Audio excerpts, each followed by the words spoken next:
Rima y más, el podcast de relaciones institucionales, market access, gestión sanitaria y sobre todo salud. Producido por Levin Public Health Affairs. Hola a todos y muchas gracias por acompañarnos una vez más en Rima y más, el primer podcast de España sobre market access, gestión sanitaria, asuntos públicos y, como siempre decimos, sobre todo salud. Rima y más. Mi nombre es Laura García Olmedo y hoy traemos a Rima y más un tema muy importante. Vamos a hablar sobre enfermedades raras, más concretamente sobre cuál es la situación en nuestro país y qué oportunidades de transformación se plantean en el nuevo contexto digital en el que nos encontramos. Y para hablar de ello, me acompaña una gran invitada, Encarna Guillén, presidenta de la Asociación Española de Genética Humana y jefa de servicio de pediatría del Hospital Clínico Universitario Virgen de la Rissaca de Murcia. Es un placer, Encarna, bienvenida. Encantada de estar con vosotros y sobre todo hablando de enfermedades raras. Pues será un placer también para nosotros escucharte porque seguro que nos vas a contar un montón de cosas muy interesantes en torno a las enfermedades raras, porque si hay alguien experto en España eres tú sin duda. Así que un placer de verdad tener Gracias. con nosotros en Rima y Más. Pues antes de comenzar con el tema de hoy, también me gustaría dar las gracias a UCB por hacer posible el episodio que vamos a escuchar. Esta conversación que vamos a tener está enmarcada dentro de un proyecto impulsado por la Fundación Gaspar Casal, con el aval además de FEDER y con la colaboración de UCB, un proyecto que se llama Las enfermedades raras en España, estado de la situación y oportunidades de transformación en el nuevo contexto digital. Una iniciativa en la que Encarna Guillén, nuestra invitada de hoy, ha participado como experta en la materia. Este trabajo plantea acciones para abordar las enfermedades raras en Europa, en España y en cada una de las comunidades autónomas, porque si bien es cierto que la gran mayoría de comunidades han dado ya un paso adelante, desarrollado e incluso actualizado sus planes autonómicos en enfermedades raras, estos presentan cierta heterogeneidad y existen aún muchas áreas de mejora sobre las que seguir trabajando. Para ponernos un poco en contexto, Encarna, me gustaría que nos contases cuál es la prevalencia de las enfermedades raras en Europa y en España y cómo han ido evolucionando esas cifras en los últimos años. En primer lugar, muchísimas gracias por la invitación a hablar de este tema tan interesante y además en una continua evolución. Eh, para que nos situemos en contexto, definimos enfermedad rara aquella que tiene una frecuencia menor de 5 casos por 10.000 habitantes.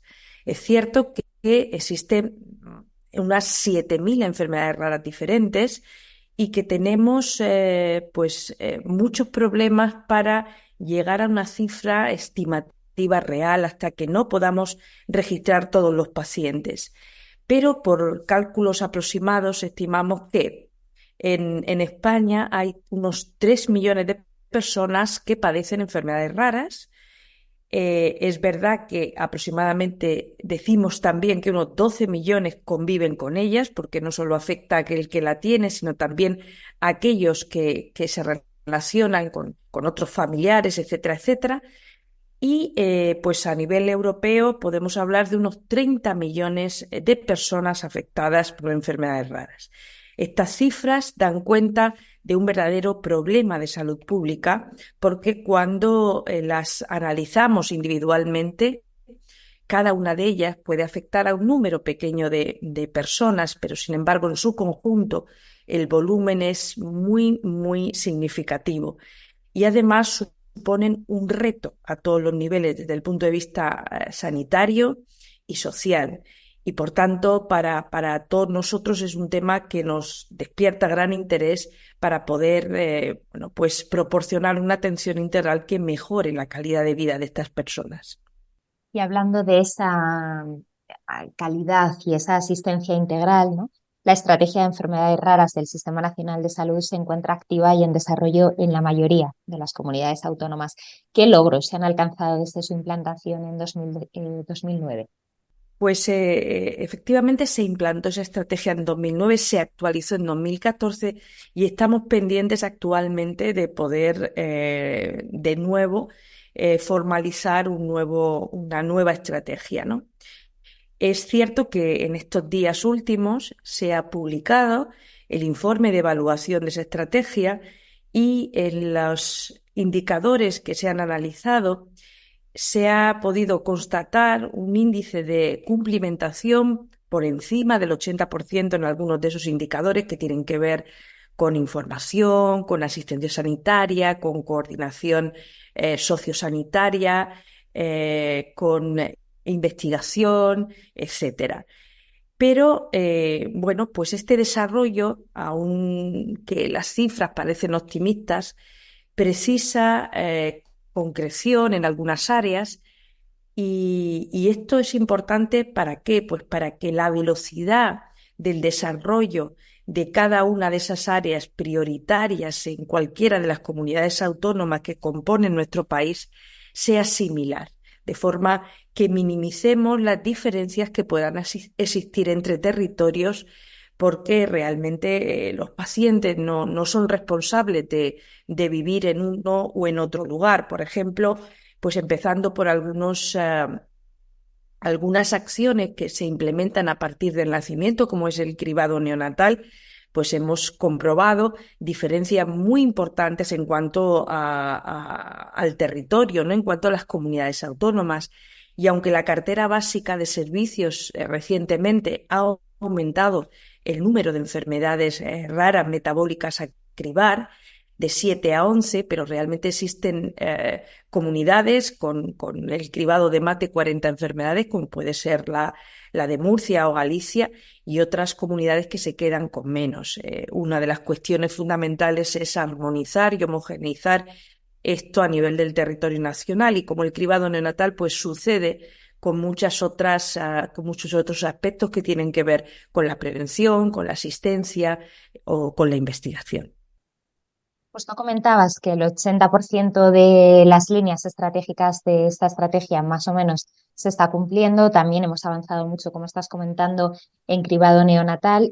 Pero aparte de esto, ¿nos puedes detallar un poco más qué nos faltaría por mejorar en España en relación a las enfermedades raras y cuáles serían las áreas de trabajo prioritarias para mejorar esta atención sanitaria a las personas? Pues hay varios frentes que tenemos que abordar y fundamentalmente todos convergen en mejorar la calidad de vida de los pacientes. Uno principal es la formación de los profesionales. Sabemos que el 80% de estas enfermedades son de base genética y, bueno, pues uno de los aspectos en España a mejorar es que sigue siendo el único país de Europa donde no existe formación sanitaria especializada reconocida de genética. Esto es muy importante de poder resolverlo cuanto antes, y aunque existen compromisos actuales, pero es, como digo, necesario acelerarlo al máximo porque los pacientes son los que no tienen espera, y la falta de una formación sanitaria especializada en este sentido pues hace que existen diferencias muy significativas en cuanto a la provisión de servicios en todo el territorio, y por tanto hay un acceso desigual y un acceso con falta de equidad a lo largo de todo el territorio. Esa formación de los profesionales también debe abarcar las competencias digitales, porque actualmente toda la transformación digital de la salud va a ayudar a que podamos incorporar adecuadamente los datos de los pacientes, tanto datos clínicos, epidemiológicos, de percepción de resultados por ellos mismos, PRON y PREMS, datos que tienen que ver con las distintas ómicas. Todo esto nos va a posibilitar su integración y, por tanto, poder acelerar los diagnósticos y poder también identificar potenciales dianas terapéuticas que nos hagan aumentar el espectro de enfermedades raras potencialmente tratables, porque actualmente se llega a, bueno, pues a tener un retraso diagnóstico de media entre los 4 o 5 años, y también tenemos que tener en cuenta que prácticamente solo el 5% de las enfermedades raras cuentan con un tratamiento específico. Por tanto, son aspectos que, como dice IRDI, que es el Consorcio Internacional para la Investigación de Enfermedades Raras, son prioritarios: acelerar el diagnóstico e identificar tratamientos.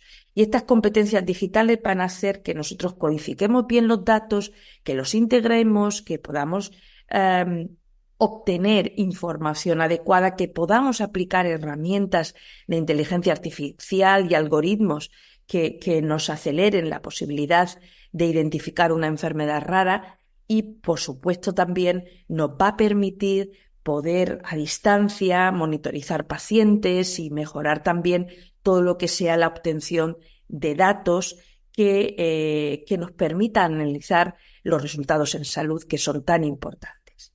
Bueno, en todo ello también hay que coordinar los ámbitos social y sanitario, puesto que las implicaciones que tienen desde el punto de vista social las enfermedades raras es inmenso, ¿no? Tanto en su impacto a nivel educacional cuando son niños o a nivel laboral. Y por tanto todo esto es muy conveniente de coordinarlo.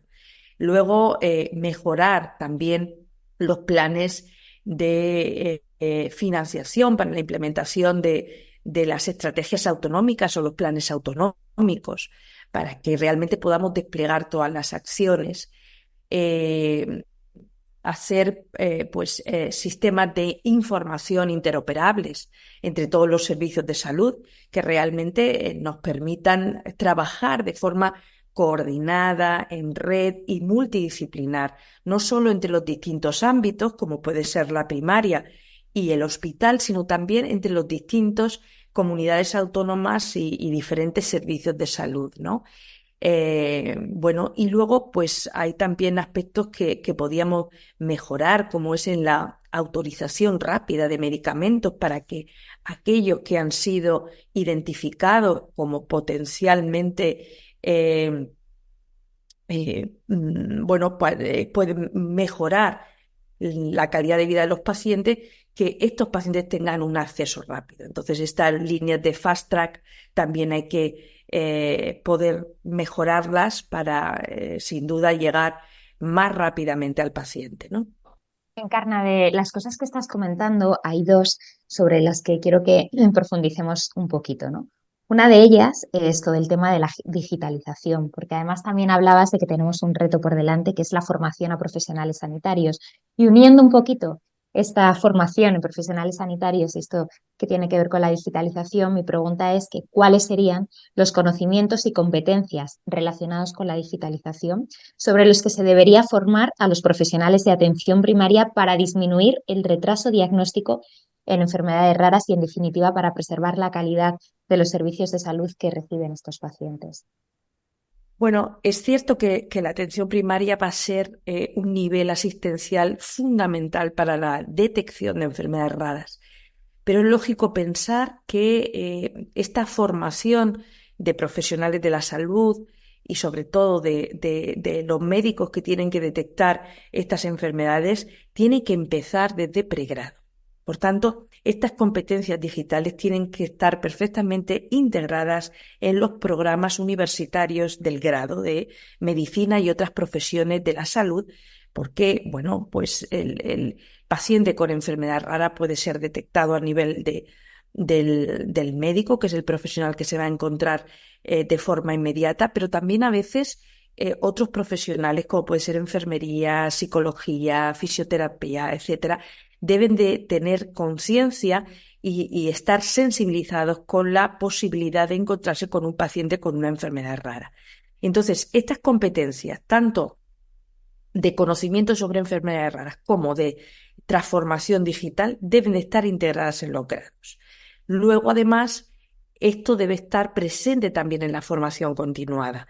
Y, lógicamente, los servicios de información que están integrados dentro de los servicios de salud autonómicos deben de facilitar que sea el uso de estas herramientas informáticas sea de una forma sencilla, directa, sin que consuman mucho más tiempo de los profesionales. Por ejemplo, el cómo se integran los datos, porque evidentemente el médico en atención primaria va a tener acceso a datos no solo de salud, sino también de todo su ambiente epidemiológico, que va a influir en en el puede ser en el debut más precoz o más tardío de una enfermedad rara, o también en la posibilidad de que su evolución sea diferente. Todo esto puede integrarlo adecuadamente, pero hay que facilitar esa incorporación de los datos, esa codificación de los datos para posterior uso y esa posibilidad de compartir en sistemas interoperables esos datos que recogen desde la atención primaria. Por tanto, yo creo que es un asunto de formación desde el pregrado, pero además de facilitar la integración de todas esas herramientas en el lugar de trabajo de la atención primaria, que como sabemos también existe cierta saturación y cierta carga que hay que aligerar para poder encontrar el máximo provecho en toda esta transformación digital. Hablábamos al inicio de esta Estrategia Nacional de Enfermedades Raras, mencionabas tú también esos planes autonómicos y yo en relación a estos últimos quiero preguntarte si están siendo efectivos y si todavía hay cosas por mejorar en ellos. Pues lo ideal sería que en estos momentos no solo 8 comunidades tuvieran su propio plan, que de alguna manera transpone esa estrategia nacional, sino que los planes se extendiesen a todas las comunidades y a todos los servicios de salud que están incluidos en ellas. Eso es, desde mi punto de vista, una de las primeras acciones a tener en cuenta. La segunda es cierto que los planes deben contar con financiación específica y monitorización periódica de sus resultados para saber cómo se va avanzando y qué acciones de las líneas prioritarias están más débiles y necesitan un poquito más de apoyo. Nosotros en la comunidad autónoma de la región de Murcia, en el servicio de salud que se impulsó junto con otras consejerías, como la de Educación y Social, además de la de salud, tuvimos la suerte de tener una financiación específica y también un sistema de monitorización, de manera que ahora en esta evaluación última hemos podido identificar dónde dónde tenemos que potenciar nuestras voluntades, nuestra fuerza, nuestra coordinación para poder así mejorar esos puntos más débiles y llegar a mejorar la calidad de vida de los pacientes. Pues eso mismo es lo que yo creo que tenemos que extender. Una financiación absolutamente específica y finalista para la implementación de esos planes y luego la monitorización que nos guíe en los puntos más fuertes y más débiles que debemos de cuidar o de alguna manera sentirnos satisfechos de que hemos llegado a cumplir nuestros objetivos, ¿no? Y siguiendo la línea de la calidad de vida, justo que comentabas, ¿qué innovaciones se podrían implementar para mejorar esta calidad de vida de los pacientes con enfermedades raras y acercarles la atención y cuidados a su entorno? Porque justo al principio comentabas que es que hay 12 millones de personas que conviven en torno a las enfermedades raras en España. Son muchas personas. Pues son muchas y realmente hemos de tener en cuenta que la mayoría de ellas son crónicas, son discapacitantes. 2 de cada 3 debutan en la infancia, con lo cual distorsionan absolutamente lo que es todo el ambiente familiar y eso supone un impacto, como hemos dicho al principio, muy significativo. Por tanto, ¿qué podemos hacer? Es tu pregunta. Yo creo que, en primer lugar, hay que pensar que tenemos que transformar también el tipo de asistencia. Hay que acercar la asistencia a donde se encuentran los pacientes y donde se encuentran las familias. Una atención más líquida. Si bien es verdad que hay que estar muy coordinados con los grupos de expertos, con los centros de referencia, que a nivel nacional tenemos diferentes CESUR, que el Ministerio impulsó desde el año 2006, pero la coordinación debe ser una coordinación en red más que, dirigir estos pacientes que físicamente sean siempre evaluados allí. Y la otra cuestión es que también tenemos centros de referencia europeos que podemos estar conectados a través de las redes europeas, pero nuestra misión es poder cuidar al paciente con esas referencias, pero lo más cercano a su domicilio. Un poco, por ejemplo, estás comentando con lo que estás diciendo nos referimos al digital care o a la atención Exacto, a domicilio, ¿no? Más exacto. personalizada y poniendo Estas siempre al paciente en el herramientas, centro. exacto, estas herramientas suponen que nosotros podamos monitorizar enfermedades raras de tipo crónico, que son en su mayoría, monitorizar su evolución desde el domicilio. Eso supone un gran avance porque podemos estar analizando en tiempo real si existe pues una variación de su situación basal y entonces necesita pues una ayuda adicional si nos emite una alerta porque hay una descompensación y tenemos que actuar o entonces llamarlo para poder con nuestras conexiones pues traerlo al hospital, pero hay muchas cosas que podremos hacer en domicilio para restaurar esa situación de equilibrio y otras, las que sean más graves, pues realmente traerlo a un centro sanitario más especializado donde podamos volver a su situación, como digo, basal. Pero esto es muy importante. Si nosotros podemos monitorizar eso, no solo vamos a poder ir controlando la evolución de la enfermedad, sino también recogiendo los resultados en salud, es decir, si ese paciente se siente mejor, si ha mejorado distintos ítems de su calidad de vida y de esa manera tanto acciones que tienen que ver con abordaje médico, clínico, como abordaje terapéutico con fármacos específicos pueden ayudarnos a ver que han sido realmente eficaces y que han impactado en la calidad de vida del paciente. Para tratar estas enfermedades y paliar sus síntomas se utilizan lo que comúnmente conocemos como medicamentos huérfanos. Actualmente en la Unión Europea existen incentivos para fomentar su desarrollo y UCB, junto a otras compañías implicadas, está participando en este debate para lograr que se actualice la normativa europea y poder llegar a más pacientes. Me gustaría que nos contaras cómo crees que va a evolucionar esta cuestión y cómo la transformación digital de la que estamos hablando tanto podría ayudar a acelerar este proceso. Es una cuestión prioritaria el poder avanzar en los tratamientos de estas enfermedades raras. Como hemos dicho, solo el 5% disponen de tratamiento específico. Por tanto, la cuestión número uno es la necesidad de investigar y poder identificar dianas terapéuticas. Para eso tenemos que diagnosticar adecuadamente a los pacientes, saber cuál es su base molecular. Una vez que podemos, tras la identificación de la diana terapéutica, lograr un medicamento huérfano, pues el que tengan un acceso rápido, como hemos dicho al principio. Y en ese sentido, pues toda la normativa que ha favorecido la investigación y los accesos rápidos, pues es siempre bienvenida. Ahora mismo existe también otra cuestión que el Reglamento Europeo ha puesto sobre la mesa, y es que si tenemos dificultad en obtener medicamentos huérfanos para su aplicación a distintas enfermedades en la clínica, es todavía más dificultoso cuando estamos hablando de niños.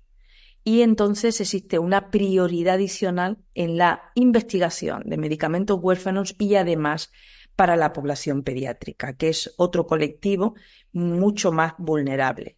Con lo cual, estos son dos aspectos que es necesario no olvidar desde el punto de vista de la reglamentación europea para poder aplicarlos a nivel internacional.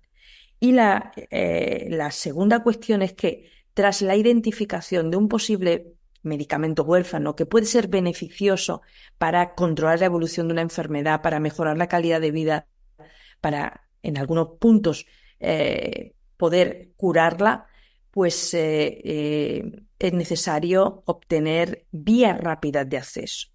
Y en ese sentido, pues esas vías de poder autorizar su uso.